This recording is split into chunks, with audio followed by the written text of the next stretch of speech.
欢迎来到巴巴娱乐呀频道，请订阅频道，所以大家不要错过当天最热门的新闻。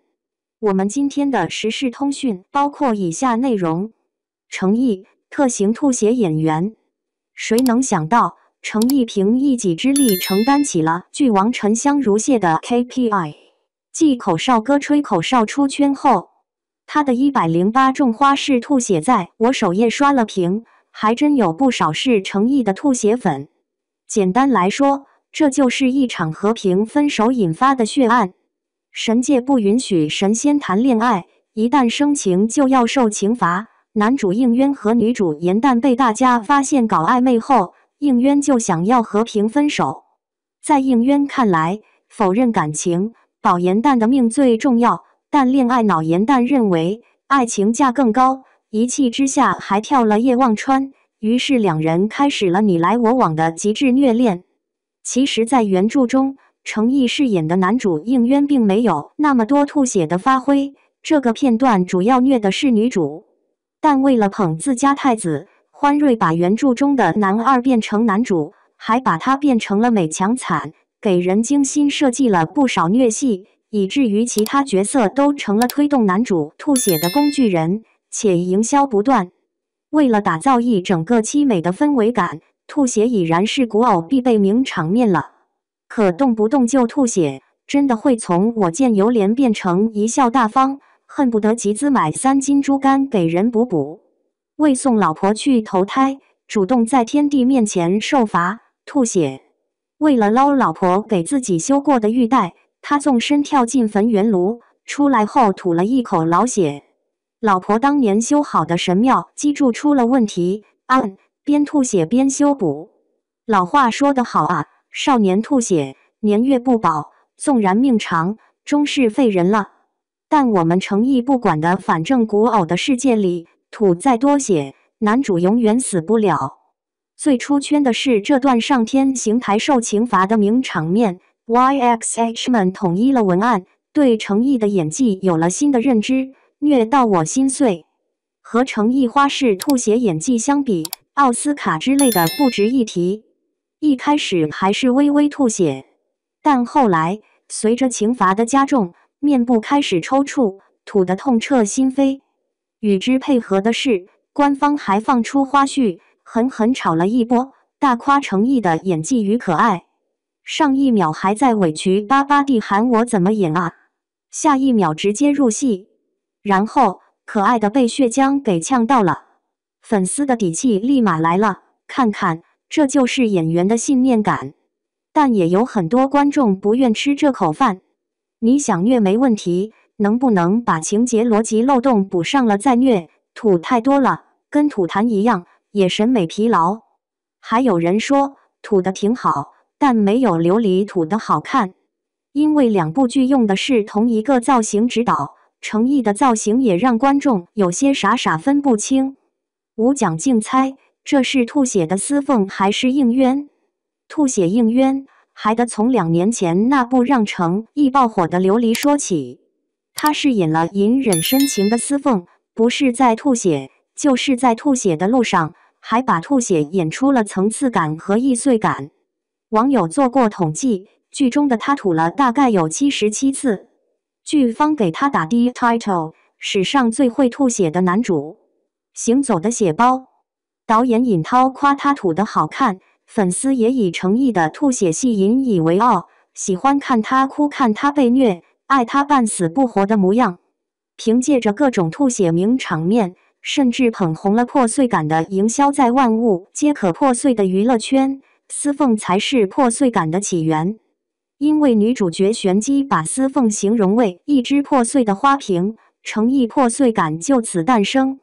能把血吐出圈，一来是因为在吐血这事上，程毅是真的做了很多功课，嘴里含多少血，吐多少量，以及吐到哪个位置都很有讲究，人可不是瞎吐的。不仅擅长吐血，还很懂得补血。二来，与其说他适合吐血，倒不如说他适合演虐戏，尤其是古装虐戏。这张脸，现代装很普很土，但穿起古装能加50分。虽然颜值局限了角色，但本人这份清冷易碎的气质还是可以通行无阻的。就像琉璃原著作者十四郎说，他清雅高傲、温柔羞涩，因为他的演技有限，出演不适合自己的角色，常常会走偏。在琉璃之前，程毅大大小小演过10多部影视作品，如投石击水，只有微澜，没有浪花。1年级中，他曾说过，很多导演或者制片人说你不行，你这辈子当不了演员。前些年，欢瑞为了捧他，把《诛仙》《青云志》变成了林惊羽传，但出演善恶分明、孤傲不失侠义的林惊羽，他咬牙切齿，用力过猛。《盗墓笔记》演小哥，挺努力的，减肥15斤，狂练打戏。最后我们看到了双目无神、故作高深的张起灵，也就打戏比较好看。直到遇到符合他气质的司凤，人又为角色减肥15斤，终于成了限定的8月男友。成功吃到司凤的福利后，吐血成了程毅绕不开的词。那场让无数人磕生磕死的琉璃合体直播，不仅有冰城之还原剧中名场面，程毅还被导演 Q 现场吐血，就是吐到一半被何晟铭扶了起来，别吐了，吐了一步还要吐。每逢专访，记者也要问他吐血的问题，有人问剧组准备了多少血浆，有人问到底吐了多少次。上带货直播，主持人也不忘 Q 吐血梗，让人教自己吐血。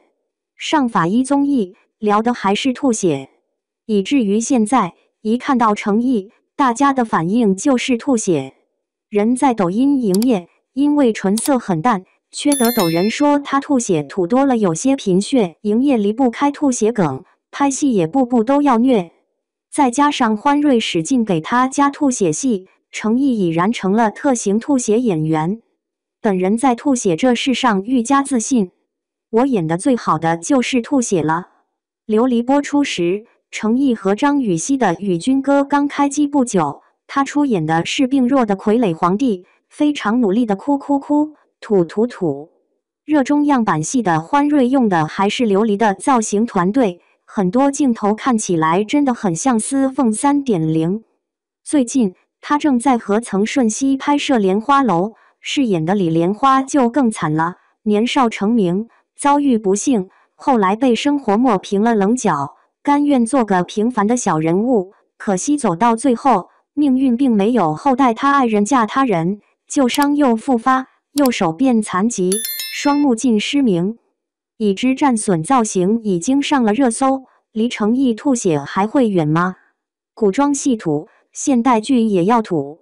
和张雨绮搭档的《南风知我意》出演男主傅云深，因车祸致残，不仅要面对整日折腾自己的妈，还要和女主虐恋情深。从片花中我们看到的是一场程毅被打的戏，吐血绝技再度上演。程毅吐血也如灼灼之华，让南方知我意赚足噱头。但像我这样的观众看多了，也是真的很想吐血。程毅选这个戏路当然没问题，虐男主是一种剧作上屡试不爽的创作潜规则，问题在于热衷复制粘贴样板戏的欢瑞用错了方式。所谓美强惨，字面意思始于颜值，陷于武力智商值，终于一个惨字。但这个惨需要立足于情节逻辑，更不能强加给观众。一切行为有动机，在合适的情节再加上合适的虐点，这种美好陨落时才让人心生怜爱。一味追求被虐，拼命逼观众吃下他很惨的安利，用各种慢镜头对脸拍来展示他的破碎和演技，这份脆弱就变了味道。宇宙的尽头还是司凤，一不小心还是油腻版的。司凤吐血为什么让人悲痛？那是因为他被女主虐了10世，9世不得善终。或许存在一些 bug， 但人物逻辑是说得通的，在适当的节点惨得水到渠成，观众自然共情。但应渊刻意打造的司凤 2.0 是拼命在展示我好疼。